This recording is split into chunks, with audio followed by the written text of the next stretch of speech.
Kia ora, hello, I'm Philip Duncan. Thank you very much for joining us. A lot of rain falling along the eastern side of Australia while New Zealand is dealing with a very powerful block of high pressure rolling through for the start of this month. And it's going to be drier than average for the next week ahead. Let's take a look at the animated wind map. Today it shows where the heaviest rain is falling. And so in these areas here, it shows 3 hours worth of rainfall. And basically the colouring in this area means that there's probably about 70 millimetres falling in just 3 hours.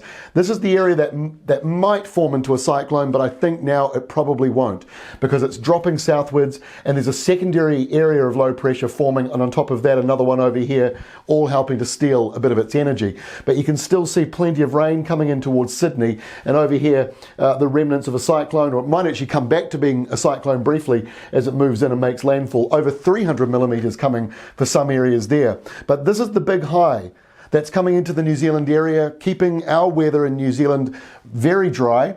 And it also helps encourage that big easterly that's going into Australia, driving in all that rain. We have seen a couple of isolated downpours in the New Zealand area, unexpected. One in Papamoa last night in Bay of Plenty dropped 60 millimetres, according to one person on Twitter that wrote to us, out of the blue, he said. And that's what we'll probably see in New Zealand a little bit more over the next week or two. Isolated downpours, which might buck the trend of the forecast, but for the most part it is leaning drier in the New Zealand area and cooler. This is the departure from normal for today, Wednesday. The whole eastern side of New Zealand leaning cooler than average, in dark blue by 4 to 8 degrees, cooler than you should be. And tonight, a big chunk of New Zealand lower than it should be for temperatures, except for the west coast, warmer than normal over there, and the very top of the country from Auckland northwards and Coromandel, about normal for this time of the year. And over in Australia, plenty of rain, so the ex-cyclone comes through. Some areas in here getting up to 300 millimetres, so that is incredible. And on the eastern side, by the way, this is for 5 days, this rain map. On the eastern side, the bright blue all the way down here shows anywhere between 150 and 200 millimetres. So flooding risks continue on across Australia's east for at least another week.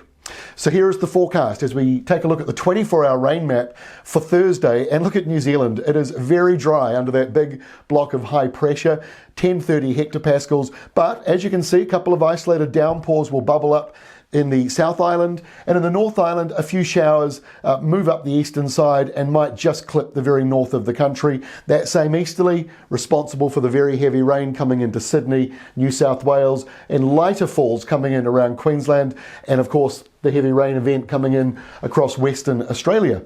By Friday, the storm up here to the north has got two centres to it, so that spreads the energy out and it limits the wind speeds, which then therefore limits the chances of it being named a tropical cyclone. It might still briefly be named, it's got a chance for that to happen, but it's likely to be quite a small system to our north because this high is really in control, driving rain into the eastern side of Australia still, and maybe a couple of showers just clipping the very top of the country. So this weekend you can clearly see the low to the north broken into two pieces. So this is the stormier side and here is the weaker version of it, which has taken some of the energy.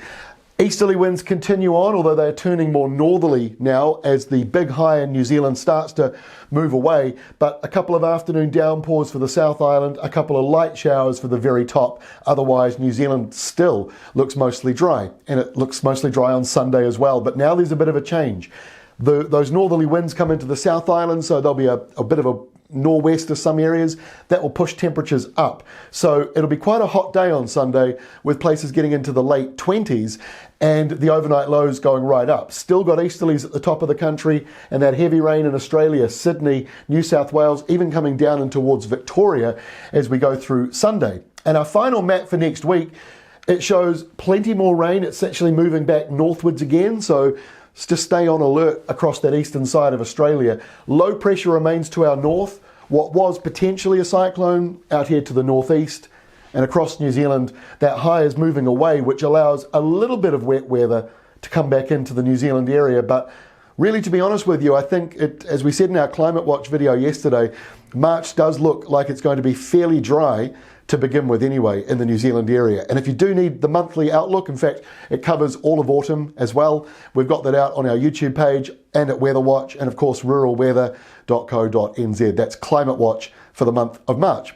That is all from me for today. I'll see you again tomorrow. Have a good Wednesday.